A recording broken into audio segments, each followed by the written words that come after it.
ये प्रावधान डॉक्टर भीमराव अंबेडकर नहीं लेकर आए थे। ये प्रावधान आजादी के समय हमारे संविधान में ये नहीं था और ये बाद में 1991 में लाया गया एक कानून है।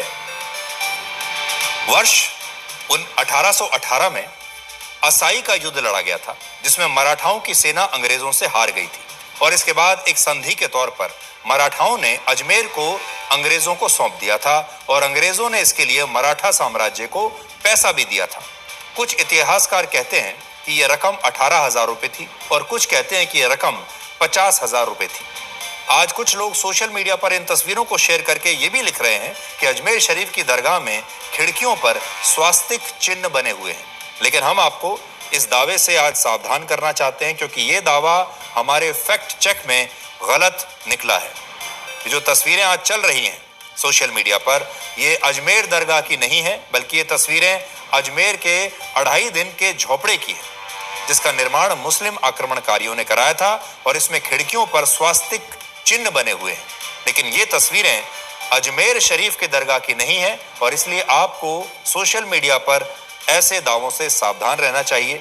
हम बार बार आपको ये बात कहते हैं कि सोशल मीडिया पर बहुत सारी अफवाहें फैलती हैं, बहुत सारी गलत जानकारी ऐसे समय में दी जाती हैं, बहुत सारे गलत वीडियोस आ जाते हैं। आपको इनसे सावधान होना चाहिए।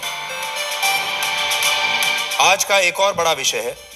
आज संभल में 24 नवंबर को हुई हिंसा का एक नया वीडियो आया है जो पुलिस की कार्रवाई पर सवाल उठा रहे लोगों को ध्यान से जरूर देखना चाहिए। इस वीडियो में संभल के डिप्टी एसपी अनुज चौधरी वहां मौजूद हिंसक भीड़ को यह समझा रहे हैं कि पुलिस इन लोगों की आस्था की कदर करती है, लेकिन उन्हें कानून व्यवस्था को भी देखना है। यहां से आपको यह पता चलेगा कि पुलिस ने वाकई स्थानीय लोगों को पहले बहुत समझाने की कोशिश की।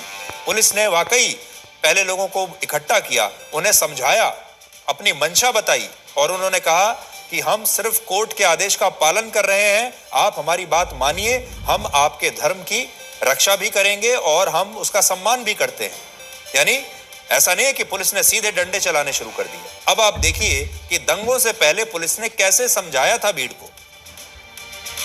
लोगों में, बच्चों में, और पहले देखो इसी तरह से पहले एनआरसी में हुआ था, बहुत लोगों को नुकसान हुआ, कितनी परेशानी होती है। तो भीड़ का कोई रूप नहीं होता और ये भीड़ में कुछ लोग ऐसे होते हैं, अब जो एक भी पत्थर मारे वो तो भाग जाएगा, पता नहीं कहाँ जाएगा। और जो तुम जो खड़े हो यहाँ बड़े जो मैंने वीडियो बनाई है, तो इनमें से ही सब रहेगा।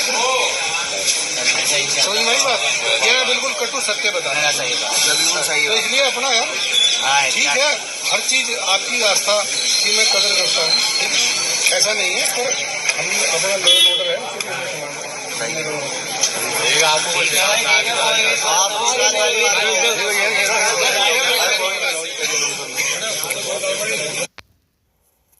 अब बड़ा सवाल यह है कि अगर समझाने के बाद भी ये लोग पुलिस पर हमला करते हैं तो क्या पुलिस को उस दिन अपनी आत्मरक्षा नहीं करनी चाहिए थी?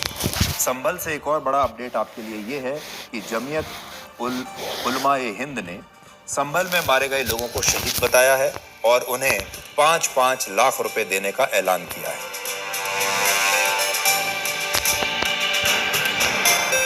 अब आपको देश की राजधानी दिल्ली के बारे में कुछ बताते हैं।